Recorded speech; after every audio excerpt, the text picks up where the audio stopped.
Hola a todos, esta va a ser la tutoría de neurotransmisión y electrofisiología que les había quedado como pendientes, entonces vamos a dar inicio. De bibliografía, pues les recomiendo como los libros básicos que siempre les he dicho en neurociencias. Acá tenemos como este Essentials que prácticamente es fundamental para cualquier base que quieran tener desde un principio. Ya después está como PURPS, que es buenísimo para absolutamente todo lo que vamos a ver. Y pues ya quien quiera profundizar está Candle, que es un libro fenomenal y prácticamente es la Biblia de la parte de neuro. Entonces, iniciando con esta tutoría, pues de por sí, del potencial de acción y la electrofisiología, nosotros lo que tenemos que decir es que las neuronas se comunican a través de la sinapsis. Pero para llegar a establecer esto, pues debemos tener en cuenta que existen ciertas señales eléctricas que se transmiten de la una a la otra. Entonces, digamos que todo tiene cuatro pasos o pues inicia desde que llega una señal eléctrica que nosotros pues llevamos conociendo desde hace mucho tiempo como el potencial de acción. Este potencial de acción eventualmente lo que hace es que es capaz de generar una respuesta de tal forma que se genera una comunicación entre esta neurona y esta otra neurona. Y eso es lo que nosotros llamamos la sinapsis, como ese punto en donde existe ese contacto para que se transmita la información a través de la señal eléctrica. Digamos que la sinapsis tiene como dos específicos tipos, ahorita los veremos a mayor profundidad, pero acá estamos viendo una sinapsis de tipo química.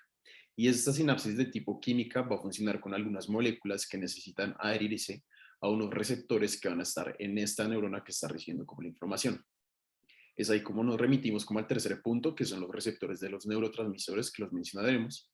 Y en último lugar, pues hablaremos de por sí de los neurotransmisores, unos específicos que les servirán mucho para el caso de epilepsia y pues que son fundamentales que ustedes conozcan. Entonces comencemos con el potencial de acción. Digamos que antes de hablar del potencial de acción debemos recordar como algunos conceptos básicos de física y de biofísica. Y nosotros pues sabemos que las neuronas están conformadas de membrana, al igual que todas las células del cuerpo. Esta membrana va a ser capaz de tener como ciertos canales y también va a tener como cierta permeabilidad a algunas sustancias. Entonces, entre ellas nosotros vamos a encontrar como algunos canales que son permeables a estos iones. Encontramos el sodio, el cloro, el calcio, etcétera, y algunos otros aniones que no están en forma pues de estos que les acabo de decir. Acá lo que va a suceder es que pues nosotros recordemos que en el medio extracelular vamos a tener distintas concentraciones de estos iones que en el medio intracelular. Y es precisamente esto lo que le aporta como esas propiedades eléctricas a la neurona. Entonces recordemos que aquí en la concentración externa, que es lo que ustedes están viendo como acá arriba, nosotros vamos a tener 140 milimoles de sodio, 105 de cloro, 2 de calcio y así también tenemos como 5 de potasio. Y pues adentro también tenemos como otros valores distintos. Pero lo que quiero que se queden con esto, pues es que nosotros de por sí tenemos como un gradiente de concentraciones que nos va a mandar estos iones desde el sitio donde hay mayor concentración hasta el sitio donde hay menos concentración. En este caso, entonces, ¿qué decimos? El potasio, en ese orden de ideas, saldría de la célula porque adentro nosotros vamos a tener mayor cantidad de potasio.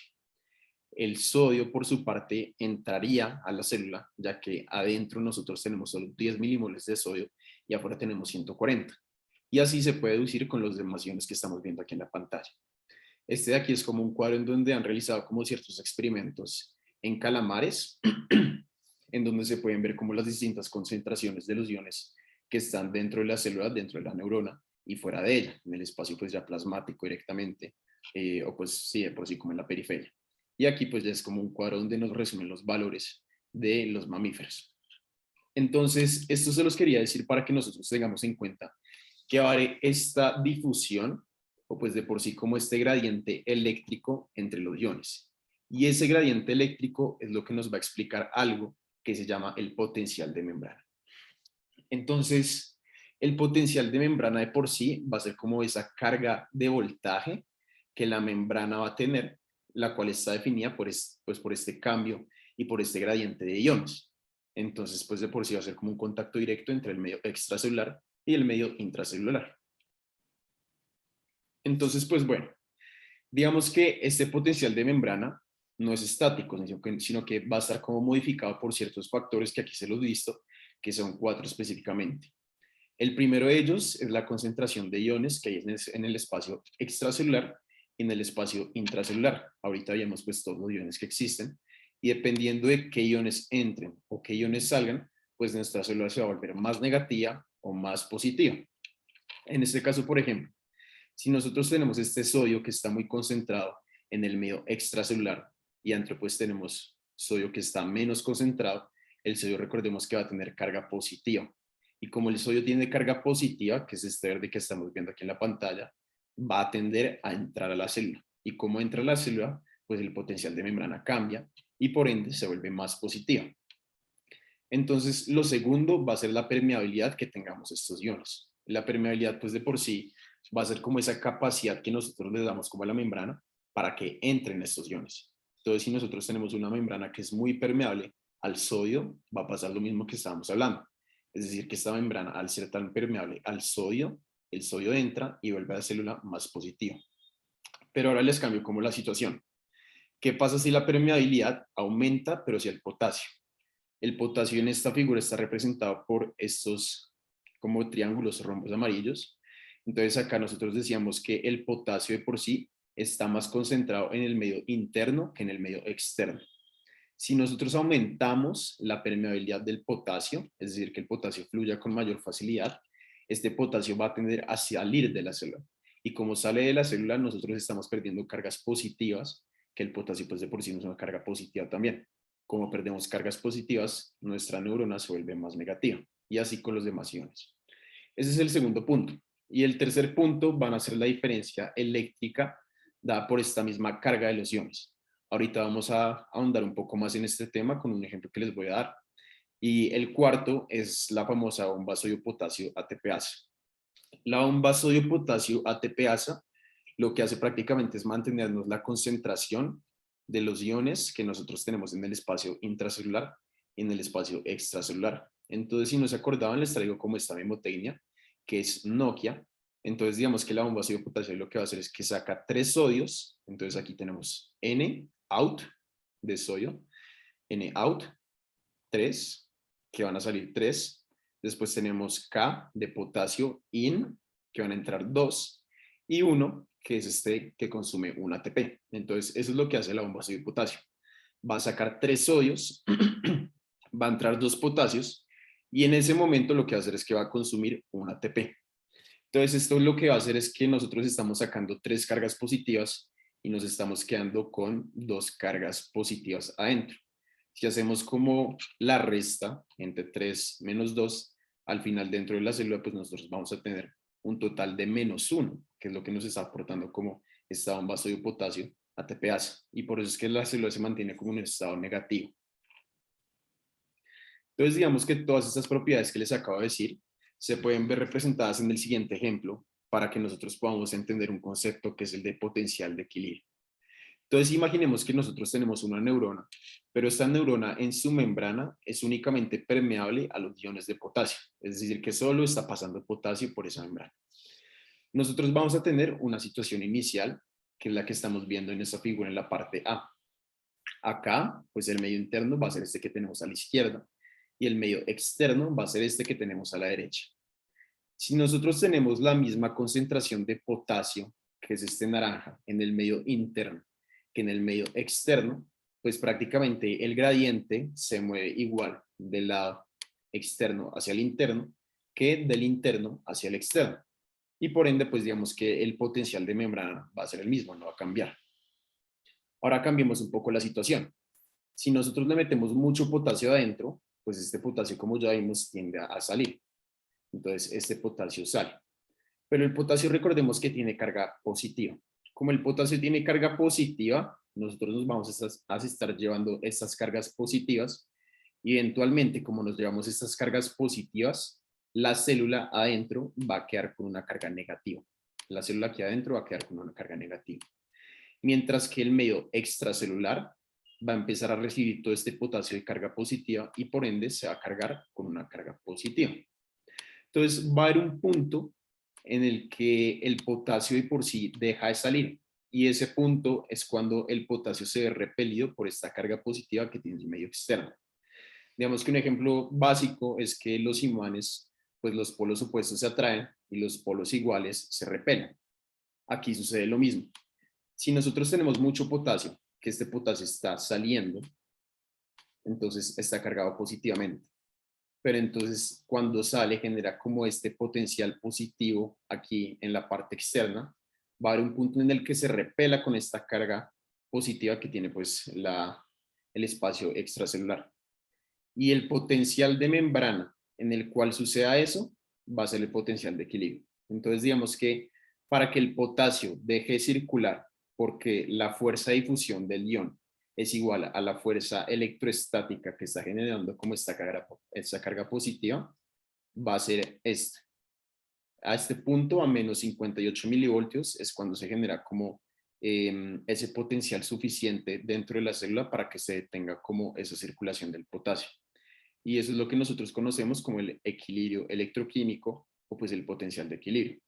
Y aquí está pues ya dicho como en otras palabras, que es la diferencia de potencial eléctrico en el que la fuerza de difusión y la fuerza eléctrica sobre unión son iguales y opuestas y cesa el movimiento del ion a través de la membrana celular. Entonces, pues bueno, digamos que esto es un único ejemplo con el potasio, pero realmente esta situación va a estar pasando con absolutamente todos los iones. Va a estar pasando con el sodio, va a estar pasando con el calcio y demás. Entonces, como está pasando con todos estos iones, nosotros podemos llegar a tener como ciertas ecuaciones que nos ayudan a calcular cuál va a ser como este potencial de equilibrio. Vamos a tener la ecuación de Nernst, que la ecuación de Nernst, pues digamos que cuando nosotros reemplazamos como todos estos valores, lo que hace es que nos ayuda a calcular este potencial de equilibrio, pero únicamente sobre un ion. En este caso, pues del ejemplo que les mencionaba, va a ser sobre el potasio. Entonces aquí la ecuación de Nernst lo que va a tener en cuenta va a ser la concentración intra y extracelular del ion que estemos analizando, como el potasio en el ejemplo anterior. Pero nosotros tenemos también la ecuación de Goldman. Nosotros decíamos que esto que sucedía con el potasio está sucediendo todo el tiempo con los demás iones, con el sodio, con el cloro, con el calcio. Y para que nosotros recopilemos como toda esta información que se produce pues con el potasio, con el sodio y con el cloro, tenemos esta ecuación de Goldman, que lo que hace es que nos une todas las concentraciones de estos iones en conjunto y también nos une la permeabilidad que tengamos a estos iones. La permeabilidad, como veíamos, va a ser fundamental porque pues está determinada pues por los canales de calcio, por los canales iónicos. Entonces, si nosotros tenemos como canales iónicos que están cerrados todo el tiempo al sodio, pues el sodio no pasa, pero si tenemos canales iónicos que están abiertos todo el tiempo, pues el sodio sí pasa y se vuelve más permeable. Entonces, de por sí, esta ecuación de Goldman recopila toda esta información y nos ayuda a calcular algo que va a ser pues, el potencial de membrana que acabamos de mencionar. Va a haber un punto en el que la célula de por sí no recibe como ningún potencial de acción, la célula se encuentra prácticamente en un estado de calma. Y esto es lo que nosotros conocemos como el potencial de membrana en reposo, que estaría siendo calculado por medio de esta ecuación de Goldman, cuando no existe como ninguna señal eléctrica que nos esté disparando esa neurona. Entonces aquí en otros términos también decimos que es la diferencia de potencial a través de la membrana durante un estado de reposo en ausencia de un potencial de acción. Aquí, ¿qué sucede? Que digamos que la permeabilidad del potasio siempre va a ser mayor que la del sodio. Va a ser 100 veces mayor, se alcanza a describir en estados de reposo. Entonces, como la permeabilidad del potasio es 100 veces mayor a la del sodio, aquí como veíamos acá en este ejemplo, pues la célula va a tener como una carga negativa por toda la parte del potencial de equilibrio. Y al tener esa carga negativa, el potencial de membrana en reposo también va a tener esta carga negativa, que en las neuronas son de aproximadamente menos 65 milivoltios. Entonces, pues bueno, digamos que ya tenemos a la célula que se encuentra en un estado normal, un estado de calma, un estado de reposo, pero llega la señal eléctrica. En el momento en el que la señal eléctrica llega, se genera prácticamente un disparo de toda esta entrada y salida de iones y es lo que nos produce el potencial de acción. Entonces, el potencial de acción va a ser definido como aquella señal eléctrica capaz de modificar rápidamente el potencial de membrana por medio de cambios en la permeabilidad iónica. En palabras simples, es una señal eléctrica que se da porque se abren o se cierran distintos canales iónicos. Entonces, el potencial de acción, recordemos que va a tener como estas fases. Inicialmente tenemos una fase donde tenemos el potencial de reposo, que es el que hablábamos que estaba pues por el potasio, sobre todo porque la permeabilidad en el estado de reposo va a ser muy grande para él. Y ya después tenemos un punto que es el famoso umbral. Aquí inicialmente estábamos en menos 65 milivoltios. Y va a haber un punto en el que nosotros tenemos que superar un potencial, tenemos que superar un determinado número de milivoltios para que se dispare la neurona, para que se produzca como esta señal eléctrica. Entonces, eso es lo que nosotros conocemos como la ley del todo o nada. Si la célula no llega a este umbral, no se genera ningún potencial de acción. Pero si la célula lo alcanza de una buena forma, se dispara y se produce toda la propagación eléctrica que se necesita pues para activar esa señal y para comunicarse con otras neuronas y transmitir toda la información. Entonces acá después como que gana cargas positivas y eso es lo que nos produce como esta despolarización, pero va a haber un punto en el que se frena, que es como esta cúspide que vemos acá. Cuando esta cúspide llega, después empieza a bajar y aquí esta parte donde baja se llama la repolarización, donde digamos que vuelve a estar como en su estado normal en el potencial de reposo. Pero digamos que tiene una particularidad y es que si se dan cuenta, esta curva no se mantiene en el punto exacto donde inició, sino que realmente va a bajar un poco más. Y como baja un poco más y se vuelve un poco más negativa, nosotros decimos que esta parte es una hiperpolarización, para finalmente llegar al punto inicial donde estábamos antes de que se generara como este potencial de acción, que va a ser de nuevo el potencial de membrana en reposo. Entonces, pues bueno, como ya veíamos, el potencial de acción va a estar determinado por la apertura de estos canales iónicos. Especialmente son unos canales iónicos que nosotros decimos que son canales iónicos dependientes de voltaje.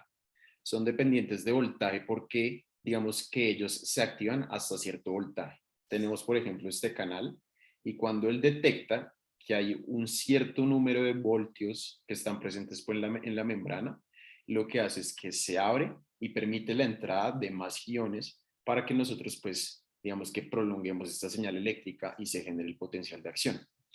Entonces acá hay dos muy importantes, que son los canales de sodio dependientes de voltaje y los canales de potasio dependientes de voltaje. Entonces, los canales de sodio dependientes de voltaje van a tener como tres etapas en las que pueden estar. Una etapa cerrada, que es la etapa en la que nosotros no tenemos ningún potencial de acción. Una etapa abierta, en la que entra todo este sodio y nos empieza a despolarizar la célula. Y una etapa inactiva. Tienen estas tres etapas. Y estos canales de sodio tienen una velocidad bastante rápida. Entonces es lo que nos permite que este potencial de acción se genere pues tan velozmente, valga la redundancia. Pero por otro lado, nosotros tenemos los canales de potasio. Los canales de potasio, a diferencia de los canales de sodio, únicamente van a tener dos estados, un estado cerrado o abierto. Es eso nada más. Mientras que los del sodio van a tener un estado cerrado, abierto o inactivo. Para que entendamos esto mejor, digamos que nosotros aquí ponemos este ejemplo como con unas puertas. En la parte inicial con el sodio, con ese receptor del sodio, con ese canal de sodio, nosotros tenemos una puerta que se llama la puerta de activación, que es esta que sabemos acá. Cuando esta puerta está cerrada, nosotros decimos que el canal se encuentra en un estado cerrado. Después, ¿qué pasa? Esta puerta aquí se abre. Y como se abre, decimos que ya se encuentra en un estado abierto. Pero si se dan cuenta, tenemos como un tapón en la base de este canal. Cuando este tapón se pone aquí, pues de por sí genera un estado inactivo. Y ese estado inactivo no hay nadie quien lo mueva. Entonces, básicamente, esos serían como los distintos canales que nosotros tenemos para generar el potencial de acción. Ahora bien, aquí estamos viendo de nuevo como la curva que se genera con el potencial de acción, pero vamos a ver cómo cambian estos canales dependiendo del momento donde nos encontremos. Cuando estamos en el potencial de membrana en reposo, nosotros decimos que tanto los canales de potasio como los de sodio dependientes de voltaje van a estar cerrados porque realmente no se está generando como ninguna actividad eléctrica que pues nos vaya a producir como este potencial de acción. Pero ¿qué sucede? De la nada como que llega un impulso eléctrico de otra neurona o pues de alguna señal sensorial, alguna señal también motora que nos activa como este voltaje que pues de por sí como que va a generar esta apertura de los canales. Y aquí es donde aparece la despolarización.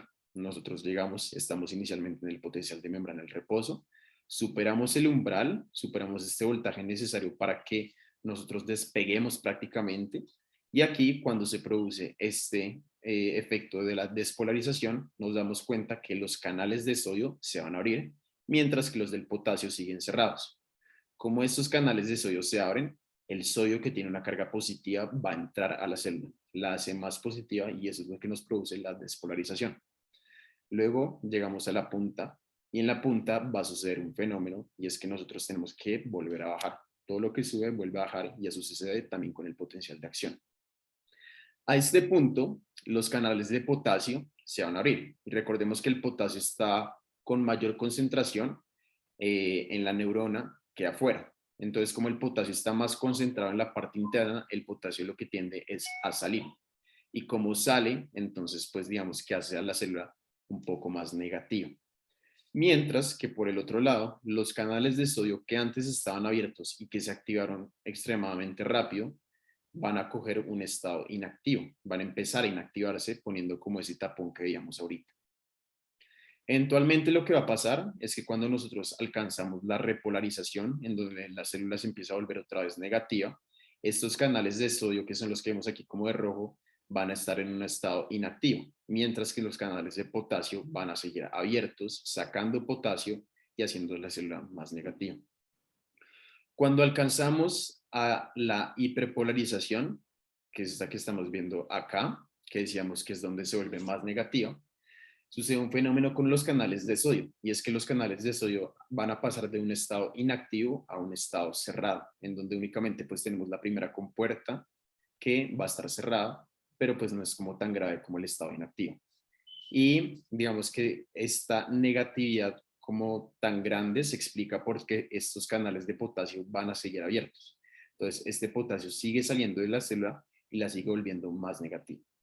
Hasta finalmente, pues llegar al punto inicial donde estamos, donde vamos a tener canales de sodio que van a estar cerrados y los canales de potasio que también se cierran, pues para detener como este flujo de iones y volver al estado inicial.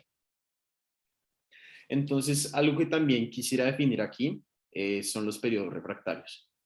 Y es que los periodos refractarios son como cualquier momento en el potencial de acción donde por una señal que llegue ahí, como a la neurona, no se va a volver a generar un potencial de acción. Entonces, de por sí aquí nosotros vamos a tener como dos periodos refractarios, uno que es un periodo refractario absoluto y otro que es un periodo refractario relativo. En el periodo refractario absoluto, lo que va a pasar es que ningún estímulo, por más grande que sea, puede llegar a disparar un potencial de acción nuevo. Esto se produce básicamente porque los canales de sodio van a estar en un estado inactivo, como estamos viendo acá. Y yo les decía que prácticamente cuando los canales de sodio están en un estado inactivo, no hay nadie que los mueva. Entonces, como se encuentran en un estado inactivo, estos canales no se pueden volver a abrir y no pueden llegar a generar como esta entrada de sodio, que es lo que nos despolariza la célula. Por ende, no se puede llegar a generar este potencial de acción. Pero nosotros vamos a tener también un periodo refractario relativo. Este periodo refractario relativo se trata de que nosotros vamos a necesitar un estímulo, pero va a ser un estímulo mucho más fuerte que el inicial. Y este estímulo sí va a ser capaz de producir como un nuevo potencial de acción. Entonces, el periodo refractario relativo comienza aquí donde les estoy marcando como esta línea. Entonces, si se dan cuenta, la diferencia principal es que en el periodo refractario relativo, los canales de sodio van a estar en un estado cerrado, mientras que en el periodo refractario absoluto, los canales de sodio están en un estado inactivo. Listo. Entonces, continuando, nosotros tenemos que ya se generó el potencial de acción, pero este potencial de acción debe viajar a través de los axones de las neuronas y también debe viajar pues hacia otras neuronas por medio de la sinapsis, como veremos ahorita. Pero para que este potencial de acción viaje a través del axón, nosotros necesitamos algo muy especial, que es la mielina. La mielina de por sí es producida por unas células especiales, las células de la glía que decimos que son las células de Schwann en el sistema nervioso periférico y los oligodendrocitos en el sistema nervioso central. Entonces, digamos que inicialmente, echando a un lado la mielina, nosotros decimos que sí, digamos que estos axones son capaces de transmitir como esta información eléctrica, como estas señales eléctricas, pero tampoco es que sean tan buenos como nosotros podríamos llegar a imaginar. Y para eso, pues nosotros necesitamos la mielina. La mielina lo que va a hacer es que aislía como estos axones de tal forma que no se generen como fugas de esa electricidad que nosotros estamos mandando hacia otras porciones de la neurona. Y digamos que también lo que hace la mielina es que acá, digamos que genera como estos puntos donde nosotros vamos a tener concentrados estos canales iónicos que mencionábamos ahorita. Y estos puntos se van a llamar los nódulos de Rambier. Como nosotros vamos a tener estos nódulos de Rambier, lo que va a pasar es que la señal eléctrica, el potencial de acción, va a tardarse mucho menos tiempo en generarse. Y por ende, pues digamos que todo el potencial de acción y toda esta señal eléctrica va a viajar con mucha mayor velocidad. Entonces, pues bueno, acá nosotros decimos que esto de que se genere el potencial de acción únicamente en estos puntos fuera de mielina que decíamos que son los nódulos de Rambier, determinan que se produzca la conducción saltatoria, que le llamamos así porque prácticamente son como saltos, saltos entre una vaina de mielina y la otra para alcanzar un nódulo de Rambier. Entonces, bueno, tenemos en primer lugar esto, que nos genera también como este parámetro para aumentar la velocidad en la propagación del potencial de acción. Pero aparte de la mielina, nosotros también debemos considerar el diámetro del axón. A mayor diámetro, el axón va a transmitir la información mucho más rápido. Digamos que cuando nosotros tenemos un diámetro más ancho, pues de por sí la resistencia de esta señal eléctrica se va a reducir. Y como tenemos menos resistencia, se le hace más fácil al potencial de acción viajar. Entonces, esto digamos que es muy importante ya que nosotros en el sistema nervioso vamos a tener como distintos tipos de fibras que van a clasificarse según su diámetro y también según su estado de mielinización. Y estas fibras son las que se encargan de transmitir como distintos sistemas, distintas sensaciones, si podemos llamarlo de esa forma. Va a haber unas fibras que son las fibras motoras, que se encargan pues de transmitir como todos estos impulsos motores, y estas pues se caracterizan porque van a tener mielina, como nos damos cuenta acá, y el diámetro de estas va a determinar la clasificación. Las alfa-alfa, pues si se dan cuenta, tienen un diámetro que es mayor y por ende la velocidad también va a ser mucho mayor. Mientras que las alfa-gamma también son mielinizadas como veíamos, pero el diámetro cambia, el diámetro va a ser mucho más pequeño. Y como el diámetro es más pequeño, pues también la velocidad se disminuye. Eso por parte de las fibras motoras. Las fibras sensitivas, digamos que van a tener también una parte que es alfa-alfa, como nos damos cuenta, igual que la motora, y van a tener otras que son las alfabetas. Las alfabeta pues van a tener un diámetro que es como el intermedio entre estas alfa-alfa y estas alfa-gamma. Si se dan cuenta, el diámetro de este está entre 6 y 12, y pues aquí nosotros tenemos que las alfa-gamma tienen el diámetro entre 5 y 8, y las otras, las alfa-alfa, tienen el diámetro entre 13 a 20. Entonces, pues digamos que va a mantener una velocidad intermedia entre estas dos, entre las alfa-alfa y las alfa-gamma. Y ya después nosotros vamos a tener otro tipo de fibras, que por ejemplo estas alfa, delta, lo que va a pasar es que estas suelen transmitir sobre todo dolor, con esas también de tipo C. Y estas lo que se encargan, o pues digamos que la característica principal es que van a tener poquita mielina, como se dan cuenta aquí con estas alfa delta, pero el diámetro también es muy pequeño y por ende la velocidad va a ser muy pequeña. Y las C pues van a ser las que tengan la menor velocidad de todas. ¿Por qué? Porque no tienen mielina. Si se dan cuenta, al ser amielinizadas, pues esto genera mucho impacto en la velocidad y en la propagación del potencial de acción. Entonces, pues bueno, digamos que algo importante que nosotros debemos tener en cuenta aquí y como una correlación clínica que siempre debemos asociar con todos estos fenómenos de la neurociencia son las manifestaciones pues, de por sí las enfermedades, y una de ellas es la esclerosis múltiple. La esclerosis múltiple es una enfermedad inflamatoria, realmente también se ha llegado a asociar como con un componente autoinmune en el que se genera una destrucción de esta mielina. Y pues digamos que eso lo que va a hacer es que nos determina o nos cambia como todas estas señales y toda esta propagación por medio de los axones. Como la mielina se deteriora, también se va a deteriorar los axones en cierto punto. Y aquí nosotros estamos viendo como una resonancia magnética en la que podemos ver hallazgos de cómo se ve realmente la esclerosis múltiple. Entonces nos damos cuenta que se ven como unas placas blancas alrededor de los ventrículos cerebrales que estamos viendo acá. Y muchas veces pues estas se describen como lo que son los dedos de Dawson, para que los busquen si les interesan. es un aspecto radiológico que es prácticamente patognomónico de la esclerosis múltiple. Entonces, la esclerosis múltiple, digamos que por esas alteraciones se puede manifestar también con algunas alteraciones visuales. La neuritis óptica suele ser como el principal, como el primer síntoma asociado, pero también nosotros podemos tener como alteraciones motoras, ya cuando las personas pues no pueden caminar tan bien como lo desearían y demás. Realmente es un cuadro muy extenso que merece ser tratado en otra tutoría o pues en otro video que les hagamos. Entonces, bueno, hasta ahí ya llegamos con el potencial de acción y lo siguiente ya es un poquito más corto.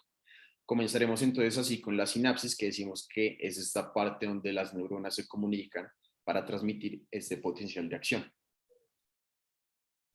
Pero antes de entrar como a la sinapsis, me gustaría como recordarles que los canales iónicos activados por voltaje no van a ser los únicos que nosotros vamos a ver como en estos procesos. Nosotros también vamos a tener unos canales que son activados por ligando. Cuando nosotros hablamos de canales activados por ligando, es que son unos canales iónicos que permiten el flujo de iones únicamente cuando una molécula o una señal química se une a ellos. Y ese es el ejemplo químico, el ejemplo típico que nos damos cuenta con los neurotransmisores. Los neurotransmisores al fin y al cabo lo que hacen es que se unen aquí a este receptor y esto lo que hace es que abre este canal iónico para que fluyan pues todas estas moléculas de sodio o del ion que estemos evaluando. Existen también unos canales iónicos que pues se van a abrir a ciertas temperaturas. Va a haber un rango de temperaturas, por ejemplo, de 20 a 40 grados centígrados, en los que estos canales iónicos se van a abrir. Y esos van a ser los canales iónicos termosensibles. Entonces, son bastante famosos últimamente, reciben el nombre de TRP. Y pues digamos que se han vuelto tan famosos porque es el premio Nobel del 2021 por estos dos doctores que están viendo acá. Y también nosotros vamos a tener los canales mecanosensibles. Los canales iónicos mecanosensibles son aquellos que se van a abrir cuando hay una respuesta motora, cuando hay una distorsión de la membrana celular de ciertas fibras. Esto sobre todo se ve ejemplificado en la parte muscular, cuando nosotros estamos reproduciendo los reflejos musculares o también reflejos de estiramiento.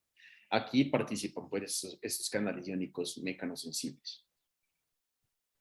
Entonces, pues bueno, una vez ya entendemos los canales iónicos y pues me gustaría que recordáramos muy bien cómo estos canales activados por ligandos, ahora sí podemos pasar a la sinapsis. Entonces, la sinapsis decimos que son estas zonas especializadas de contacto entre las neuronas en las cuales tiene lugar la transmisión de información del sistema nervioso. La sinapsis va a tener dos componentes. Un componente presináptico, que es la neurona que está mandando la información hacia otra célula, sea una célula muscular o sea otra neurona. Otro componente va a ser la hendidura sináptica, que va a ser como este espacio pequeño que nosotros encontramos entre la neurona que está mandando la información y la neurona que la está recibiendo. Y por último, pues la neurona que lo está recibiendo va a ser la neurona posináptica, o pues el espacio posináptico. Es así como nosotros tenemos un espacio presináptico, una hendidura sináptica y un espacio posináptico. Entonces, digamos que las sinapsis se pueden clasificar de distintas formas. Aquí les traigo dos, que unas son las de tipo eléctrico versus químico y otras son las excitatorias versus las inhibitorias. Entonces, las excitatorias van a ser aquellas que generan una despolarización en esta parte posináptica porque se vuelve más positiva. Y las inhibitorias son las que generan una hiperpolarización de esta porción posináptica porque se vuelve más negativa. Entonces, todo eso va vinculado directamente con los canales iónicos que se estén abriendo o que se estén cerrando.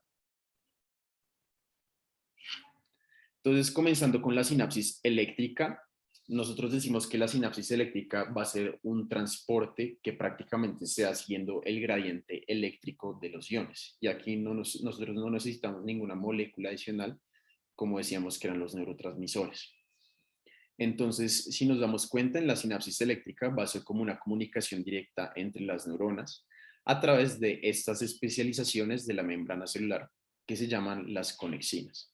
Entonces, las conexinas van a ser como estas proteínas que se unen para formar un canal. Y este canal se va a llamar un conexón. Entonces, este canal por donde salen y fluyen todos estos iones se llama un conexón y está formado por 6 conexiones. A través de ahí pues pasan todos los iones que nos van a generar como esta propagación del impulso eléctrico a través de la sinapsis de forma pasiva. Entonces, algunas características de esta sinapsis eléctrica es que la hendidura sináptica va a ser de un tamaño muy reducido, porque prácticamente está pegada la neurona presináptica con la neurona postsináptica.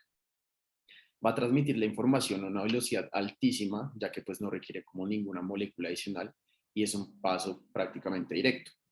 Y la transmisión puede ser bidireccional, puede ser tanto de la parte presináptica hacia la parte postsináptica, como de la parte postsináptica hacia la parte presináptica. Esto de que depende del gradiente de iones, de la concentración de iones que nosotros tengamos en la parte postsináptica hacia la parte presináptica o viceversa. Y digamos que la última es que estas sinapsis de tipo eléctrica lo que hacen es que nos permiten, digamos que sincronizar varios grupos neuronales. ¿A qué me refiero con esto? Nosotros en el sistema nervioso vamos a tener algunas zonas en donde hay muchas neuronas y estas neuronas pues deben estar en una comunicación constante para que manden, digamos que una señal para disparar una hormona como sucede con el hipotálamo al mismo tiempo. Entonces digamos que estas sinapsis al ser tan rápidas lo que van a hacer es que permiten la sincronización de estos grupos neuronales que se encuentran fundamentalmente aquí en el hipotálamo, por ejemplo para liberar la hormona ADH, podría ser como un ejemplo, la hormona antidiurética. También nosotros vamos a encontrar estos grupos neuronales en las zonas de control respiratorio a nivel del bulbo raquídeo y en algunas otras estructuras como en el tálamo y en el cerebelo. Entonces ahora veremos la sinapsis química. La sinapsis química se va a caracterizar porque ella se comunica por medio de unas moléculas que nosotros decimos que son los neurotransmisores. Y estos neurotransmisores se agrupan aquí en la parte presináptica en unas vesículas. Después llegan, se liberan aquí a la hendidura sináptica y estos neurotransmisores viajan hasta hacer contacto con los receptores que se encuentran en la porción postsináptica. Estos receptores son los que yo les mencioné ahorita, que son esos canales iónicos activados por ligando. Entonces llega el neurotransmisor, que aquí estaría azul, se une aquí a estos canales iónicos activados por ligando y de esa forma entran los iones y se produce el potencial de acción. Las características que va a tener como esta sinapsis es que la hendidura sináptica va a ser un poco más ancha, va a tener un retardo sináptico. Esto significa que la sinapsis química va a ser más lenta que la sinapsis eléctrica. La transmisión es únicamente unilateral, solo nosotros podemos transmitir la información a través de estas moléculas desde el sitio que tenga la parte presináptica hasta el sitio postsináptico. Y en general también es que son las sinapsis más importantes dentro del sistema nervioso. Y una zona que nosotros debemos considerar aquí cuando estamos hablando de la sinapsis química es la zona activa. La zona activa, como están viendo aquí a la derecha, es esa sección donde se produce esta liberación de los neurotransmisores para que se comuniquen con la neurona postsináptica. Entonces, listo. Ya una vez hemos definido como esa porción de la sinapsis química, vamos a ver cómo se genera. Inicialmente nosotros vamos a tener un potencial de acción, que este potencial de acción está viajando por los axones, por el axón principal de la neurona. Este potencial de acción lo que va a hacer es que viaja, y aquí llega un punto donde hay unos canales específicos. Esos canales específicos son unos canales de calcio activados por voltaje. Y así como un dato curioso, nuestro investigador famoso en neurociencias, Rodolfo Ginás, contribuyó mucho para la identificación de estos canales. Fue una de las personas que aportó como más investigación para que se pudieran descubrir estos canales de calcio. Entonces, estos canales de calcio van a ser importantísimos, ya que cuando llega el potencial de acción, estos canales se van a abrir y por ende, pues entra calcio aquí a la neurona. El calcio va a ser importante, ya que el calcio lo que va a hacer es que nos va a ayudar a que estas vesículas, donde nosotros tenemos los neurotransmisores, puedan unirse a la membrana plasmática y de esa forma, por exocitosis, botar estos neurotransmisores que antes estaban acumulados en las vesículas de membrana. Cuando pasa esto, como ya veíamos, los neurotransmisores quedan aquí en la hendidura sináptica y en esta hendidura sináptica hacen contacto nuevamente con los receptores, entran los iones y se produce el potencial de acción aquí en la célula postsináptica. Pero digamos que esta vesícula, esta porción de membrana que quedó aquí unida aquí a la membrana también celular, tiene que reciclarse. Entonces lo que va a pasar es que ella prácticamente vuelve adentro de la célula y por medio pues de unos procesos que están vinculados directamente con unas proteínas específicas, se recicla para volver a generar estas vesículas en donde vamos a acumular nuevamente estos neurotransmisores que nos van a servir para próximas sinapsis. Entonces, digamos que ya después, cuando el neurotransmisor ha cumplido su tarea, el neurotransmisor no se queda todo el tiempo ahí, sino que el neurotransmisor se separa y el neurotransmisor, digamos que tiene que ser como eliminado o digamos que tiene que ser como metabolizado por ciertas proteínas, enzimas o células de la glía. Entonces, aquí es como vemos como el neurotransmisor ya cumple, digamos que con su vida útil y es reciclado o es eliminado por algunas proteínas. Listo, entonces digamos que aquí les traje la asociación clínica con esto, y es que uno de los neurotransmisores que nosotros tenemos es la acetilcolina. Recordemos que la acetilcolina va a ser fundamental para toda la parte de la contracción muscular. Es el neurotransmisor que nos permite a nosotros realizar tareas musculares. Y si nosotros tenemos una alteración en la acetilcolina, lo más normal es que también tengamos alteraciones musculares, además de la parte del sistema nervioso autónomo, especialmente el parasimpático. Y dos enfermedades que estamos viendo acá es el síndrome miasténico de Lambert-Eaton, que también se conoce como LEMS, y la miastenia gravis. Estos entran dentro de una categoría de enfermedades que se conocen como los síndromes miasténicos y son bastante relevantes para que los tengamos en cuenta. Entonces, de por sí aquí, ¿qué es lo que va a pasar? Nosotros vamos a tener en la miastenia gravis anticuerpos que se van a unir a este receptor del neurotransmisor de acetilcolina, que en este caso sería el receptor nicotínico de la acetilcolina. Como se une aquí este anticuerpo a este receptor, pues prácticamente la acetilcolina no puede llegar a unirse al receptor al cual pertenece y por ende no se genera la contracción muscular. Entonces, digamos que, ¿cómo nos damos cuenta? Es una enfermedad autoinmune, suele estar relacionado con tumores. En el caso de la miastenia gravis decimos que son tumores en la glándula tiroides, específicamente los timomas, y nos va a generar como una manifestación en los distintos músculos. Por ejemplo, en la cara nosotros vamos a tener parálisis en los músculos faciales, pues digamos, extraoculares, y por ende, pues digamos, ciertas alteraciones clínicas que podríamos llegar a observar es tosis palpebral, que está como caído el párpado, también que nosotros tengamos diplopía, porque se alteran todo el movimiento de los ojos y pues esto nos genera que nosotros veamos doble, que al fin y al cabo es lo que nosotros conocemos como la diplopía. Y también se pueden alterar los músculos de la deglución, produciendo disfagia, e incluso en casos graves los de la respiración, produciendo pues disnea o dificultad respiratoria. También pues los demás músculos en la parte pues un poco más periférica de las extremidades se van a ver alterados y por ende la persona va a acusar con una debilidad generalizada. En Lambert-Eaton lo que va a pasar es que estos anticuerpos pues también van a generar un efecto autoinmune, pero ya no va a ser sobre estos receptores nicotínicos de la acetilcolina, sino que van a ser sobre los canales de calcio en la membrana presináptica. Y ahorita nos damos cuenta cómo el calcio es tan importante para que nosotros pues produzcamos este potencial de acción y pues que este potencial de acción nos lleve a que estas vesículas se muevan y se produzca como la sinapsis. Entonces, si nosotros bloqueamos este calcio, pues prácticamente no se genera la sinapsis y por ende la persona también manifiesta con síntomas similares. Acá la diferencia principal es que nosotros vamos a tener manifestaciones autonómicas, entonces la persona puede llegar a tener boca seca, también puede llegar a tener estreñimiento, porque recordemos que la acetilcolina promueve lo que es el peristaltismo y las secreciones gástricas.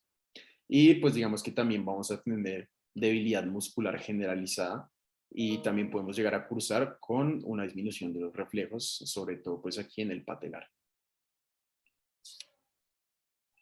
Entonces, bueno, hasta ahí ya vamos todo bien y llegamos ya casi a la parte final en donde vamos a empezar a hablar de los receptores de los neurotransmisores. Entonces, en primer lugar, nosotros tenemos como una clasificación inicial de los tipos de receptores que existen. Tenemos unos receptores que van a ser los receptores de unión a ligando, pues los canales iónicos de unión a ligando, que ya los vimos anteriormente. Pero también nosotros vamos a tener otros que son aquellos que llamamos los metabotrópicos, que están vinculados directamente con proteína G. Entonces, los ionotrópicos, que son los activados por ligando, son canales o receptores que actúan como canales. O sea, nosotros tenemos un receptor y este mismo receptor, además de cumplir como con esta función de recibir la molécula o recibir el neurotransmisor, también actúa como un canal iónico. Pero pues nosotros vamos a tener también estos receptores metabotrópicos, que como les decía, van a estar vinculados a proteína G. Estos receptores metabotrópicos lo que hacen es que envían distintas cascadas de señalización hacia canales iónicos externos. Entonces acá llega la molécula, llega el neurotransmisor, se une a este receptor metabotrópico y se produce, pues digamos que esta cascada de señalización que lo que nos hace es que se termine abriendo este canal iónico que nos da el paso de sodio de cualquier otro ion. Entonces ya una vez nosotros tenemos definidos como estos dos tipos de receptores, ahora sí podemos entrar a hablar de los neurotransmisores per se y de sus receptores específicos. En primer lugar, vamos a hablar de cómo se clasifican los neurotransmisores. Entonces, digamos que los neurotransmisores se pueden clasificar dependiendo de su tamaño o pues de su característica principal. Están los de molécula pequeña, que como su nombre lo dice, van a tener un tamaño reducido, pero también están los neuropéptidos, que tienen un tamaño un poco más grande. Los de molécula pequeña, digamos que estos lo que hacen es que se sintetizan directamente en la parte final del axón, ahí como en esta porción presináptica, se sintetizan acá ya directamente. Y allí pues se almacenan en las vesículas y producen la sinapsis. Mientras que los neuropéptidos se sintetizan en el soma de por sí de la neurona. Y cuando se sintetizan en el soma de la neurona, tienen que viajar por toda la neurona y allá después ya se acumulan en las vesículas y se liberan pues al producirse la sinapsis. Entonces, los de molécula pequeña realmente son los más famosos y nos damos cuenta que acá hay neurotransmisores que realmente ya conocíamos porque tienen muchas funciones, además de la que está presente en el sistema nervioso central. Entonces tenemos, por ejemplo, la dopamina, norepinefrina, epinefrina, que también son moléculas importantes para la parte cardiovascular. Y ya tenemos aquí otros que son como los aminoácidos, entre ellos encontramos el glutamato, el aspartato, GABA, glicina y otras como las purinas. Entonces aquí yo les voy a mencionar tres específicamente. El primero es el glutamato. El glutamato va a ser un neurotransmisor excitatorio, es decir, que con esto decíamos, recordemos que va a ser capaz de generar un potencial de acción aquí en la neurona posináptica de tal forma que se produce una despolarización. Entonces, es el neurotransmisor excitatorio más importante y abundante del sistema nervioso central. Prácticamente el sistema nervioso central es glutamato porque está en muchas porciones de él y la mayoría de las sinapsis ocurren gracias al glutamato. Entonces, es un aminoácido no esencial y su precursor va a ser la glutamina. Acá vamos entonces, acá podemos ver entonces como el ciclo del glutamato. Inicialmente tenemos la glutamina y esta glutamina por medio de esta enzima, la glutaminasa, se transforma en glutamato. Este glutamato después se acumula en las vesículas gracias a que entra el calcio, ya después se une aquí a la membrana de la neurona, se libera y aquí cumple su función en los receptores de glutamato. Después este glutamato sale y por estos transportadores es absorbido en estas células gliales que decíamos que podrían ser como los astrocitos, por ejemplo. Y aquí el glutamato se vuelve a convertir en glutamina por medio de esta enzima, la glutamina sintetasa. La glutamina sale y después, digamos que vuelve a producirse todo el ciclo. Entonces después nosotros debemos tener en cuenta que existen distintos receptores. Tenemos un receptor ionotrópico para el glutamato y también tenemos receptores metabotrópicos para el glutamato. Los receptores ionotrópicos van a ser los que nosotros llamamos como AMPA, NMDA y kainato. Y los receptores metabotrópicos van a ser los que conocemos como GLU1 a GLU8. Entonces, digamos que los receptores ionotrópicos, todos estos, pues decíamos que cumplen como una característica excitatoria. Ahorita ya los veremos como con mayor profundidad, pero todos van a ser excitatorios. mientras que los receptores metabotrópicos no todos son excitatorios. A pesar de que el glutamato es un neurotransmisor excitatorio, algunos de estos receptores pueden llegar a tener características inhibitorias. Entonces aquí estamos viendo los receptores ionotrópicos de glutamato. Vemos en primer lugar los NMDA, que son los más importantes. Entonces los receptores NMDA decíamos que son ionotrópicos porque al mismo tiempo cumplen la función de ser canales iónicos. Entonces acá ellos lo que hacen es que permiten la entrada de sodio, de potasio y también de calcio, importantísimo de calcio, a la célula.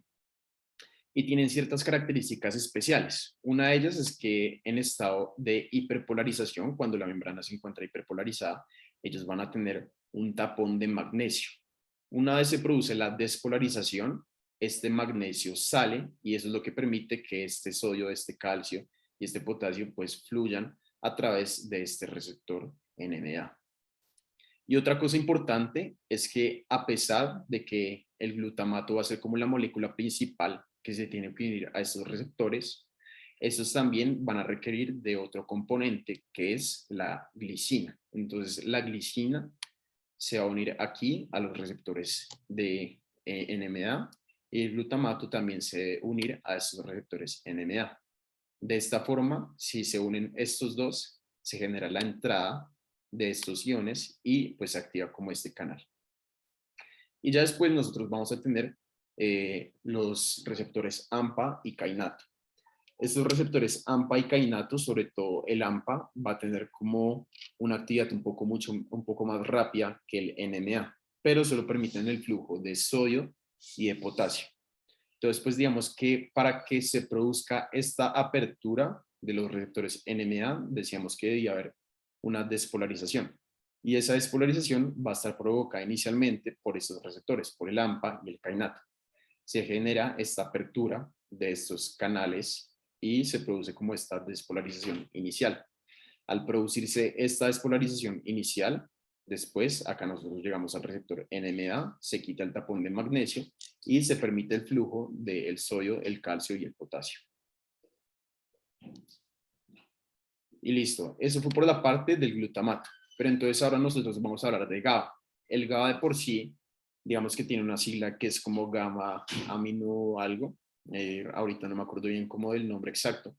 Pero en conclusión va a ser un neurotransmisor de características inhibitorias. Es decir, que lo que hace es que nos permite hiperpolarizar la neurona postsináptica.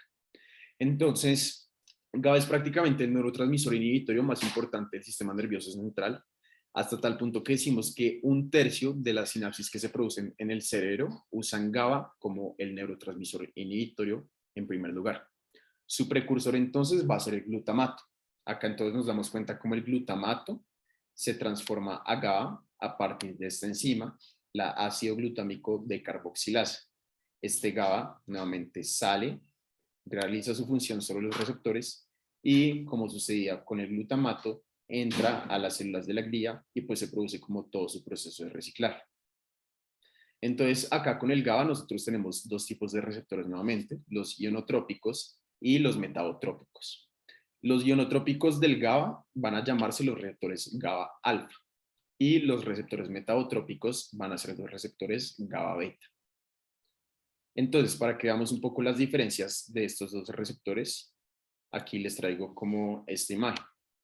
Los GABA, entonces decíamos que son ionotrópicos y a diferencia de los NMDA con el glutamato, los GABA lo que permiten es la entrada de cloro. El cloro pues de por sí va a estar cargado negativamente. Entonces, como está entrando cloro a la célula, esta se vuelve más negativa y lo que nos produce pues este potencial inhibitorio al hiperpolarizar. Acá como un dato clínico hay algunos medicamentos que se unen a estas subunidades de los receptores GABA, como las benzodiazepinas y los barbitúricos, que son especiales pues, para el tratamiento de la epilepsia. Y lo que hacen es que prolongan, digamos que la duración de la apertura de estos canales o también, digamos que potencian su efecto y así hiperpolarizan de forma automática esta neurona. Y por la parte del receptor GABA beta, decíamos entonces que es metabotrópico, que está en dependencia de proteína G. Y este, a diferencia de los GABA con el flujo de cloro, lo que va a hacer es que aumenta el flujo de potasio. El potasio decíamos que salía de la célula, entonces al salir de la célula la vuelve más negativa y también lo que va a hacer es que bloquea los canales de calcio. Como bloquea los canales de calcio, el calcio tiene carga positiva y no puede entrar y por ende la célula también se vuelve más negativa. Entonces esas serían las funciones principales del receptor GABA alfa y GABA beta del neurotransmisor GABA. Y por último veremos entonces la glicina. La glicina también es un neurotransmisor inhibitorio y el neurotransmisor inhibitorio, digamos que este está presente más que todo hacia la médula espinal, hasta tal punto también de que decimos que la mitad de las sinapsis inhibitorias de la médula espinal se conforman pues por el neurotransmisor de glicina. El precursor va a ser la serina y digamos que la glicina tiene una característica y es que sus receptores van a ser muy similares a los GABA, entonces van a ser también receptores ionotrópicos, que esos receptores lo que hacen es que permiten la entrada de cloro y de esta forma también se genera como una hiperpolarización. Aquí entonces les dejo como una tabla para que vean como todas las características con cada uno de los neurotransmisores, ya que no alcanzamos a explicarlos todos porque si se dan cuenta son muchos. Pero pues aquí encuentran lo más importante de cada uno para que puedan relacionarlo de una forma correcta y que les sirva. Y listo, eso fue todo. Entonces, muchas gracias, espero que les haya servido y pronto nos veremos en otras tutorías. La siguiente va a ser la de epilepsia, entonces para que estén pendientes.